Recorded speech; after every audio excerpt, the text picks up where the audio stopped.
Nyaris semua peradaban kuno, dari timur hingga barat, menyimpan sebuah kisah yang sama. Banjir besar yang menenggelamkan dunia.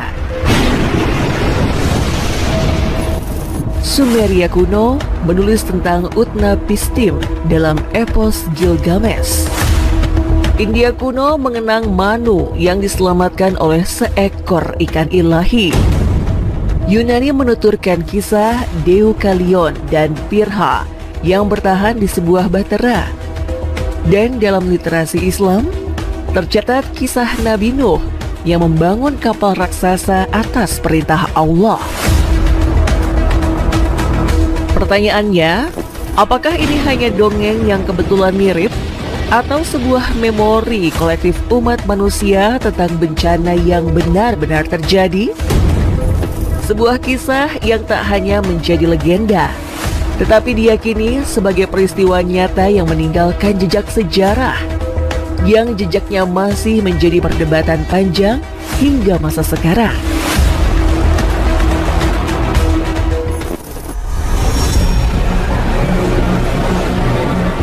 Di tengah masyarakat yang menolak kebenaran, Nabi Nuh diperintahkan untuk membangun sebuah kapal yang tak biasa. Kapal yang ukurannya jauh melampaui imajinasi zamannya. Di tanah kering, jauh dari lautan, tiang-tiang kayu mulai ditegakkan. Setiap potongan batang pohon diolah, disatukan, dilapisi tar dan resin agar tahan terhadap air. 3 tingkat ruang dibuat. Bagian bawah untuk hewan, bagian tengah untuk manusia, dan bagian atas untuk persediaan.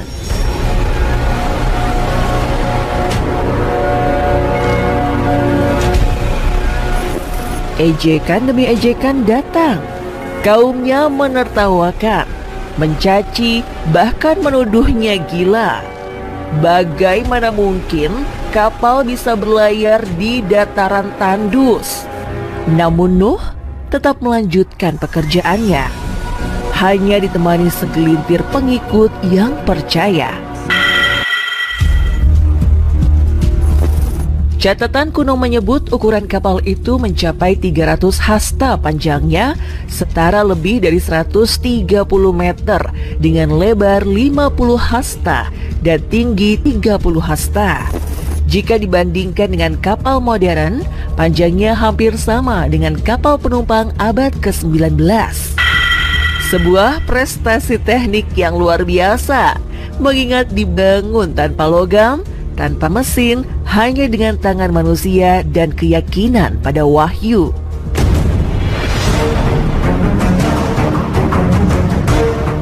Namun tak semua orang percaya. Bahkan keluarga Nabi Nuh sendiri terbelah. Istrinya yang bernama Wakilah termasuk yang ingkar. Dan seorang anaknya bernama Kan'an juga menolak keras ajakan ayahnya untuk naik ke kapal. Keduanya tak hanya menolak, tapi menentang perintah yang sudah diwahyukan oleh Allah. Maka tak ayal ketika air bah datang, ia memilih mendaki gunung yang tinggi, yakin ketinggian bisa menyelamatkannya. Namun, ombak setinggi gunung menyapu dan ia lenyap di telan air. Sebuah tragedi yang membekas sebagai simbol keselamatan bukanlah soal darah, melainkan soal iman. Lalu, tibalah saat itu, langit seakan terbelah.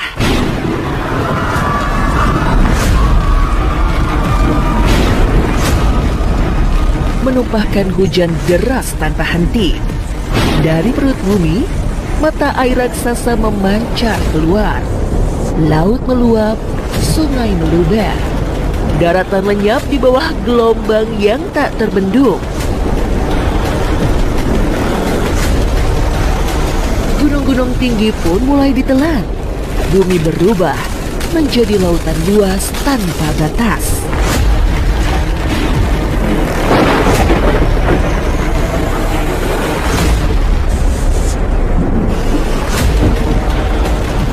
Bahtera yang diejek itu kini terapung, mengangkut sepasang dari setiap makhluk hidup.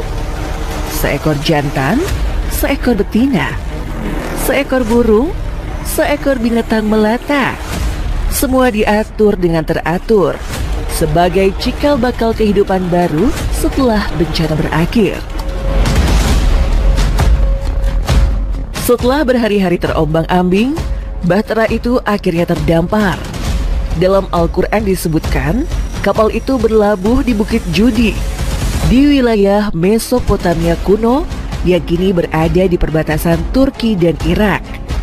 Sementara tradisi Yahudi dan Kristen meyakini kapal itu berakhir di Gunung Ararat, Armenia. Perdebatan lokasi ini masih terus berlangsung. Tetapi yang pasti, dari titik itulah kisah baru umat manusia dimulai kembali.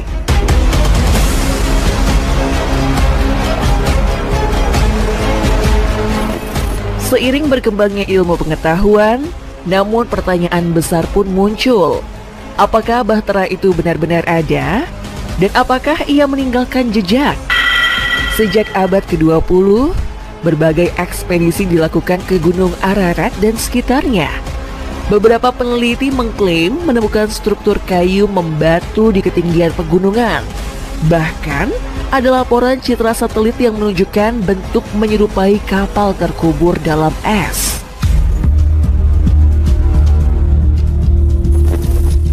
Pada tahun 2010, sebuah tim dari Turki dan Tiongkok mengklaim menemukan ruangan kayu kuno di ketinggian 4.000 meter. Ada yang percaya itu sisa bahtera, meski skeptis menyebutnya sekadar gua atau formasi alami.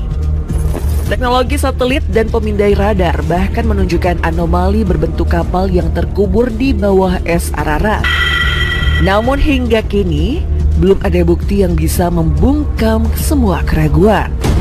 Hingga kini tidak ada bukti arkeologis yang bisa memuaskan semua pihak.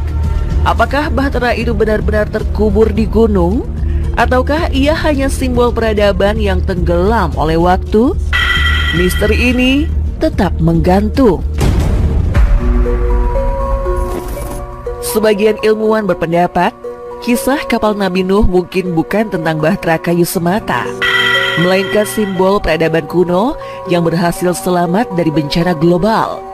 Mungkin sebuah teknologi penyelamatan, mungkin bentuk kearifan lokal yang dibungkus bahasa mitos.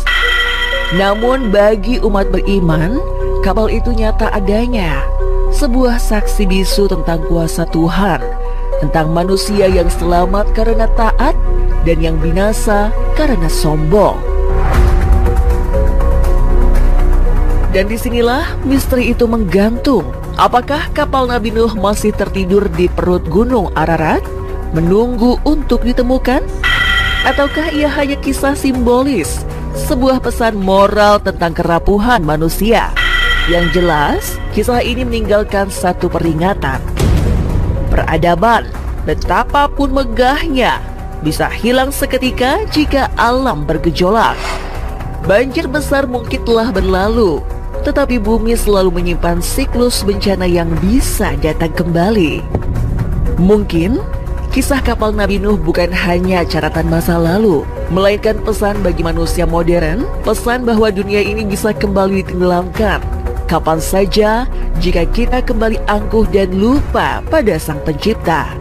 Apakah kita sudah siap dengan bahtera kita sendiri?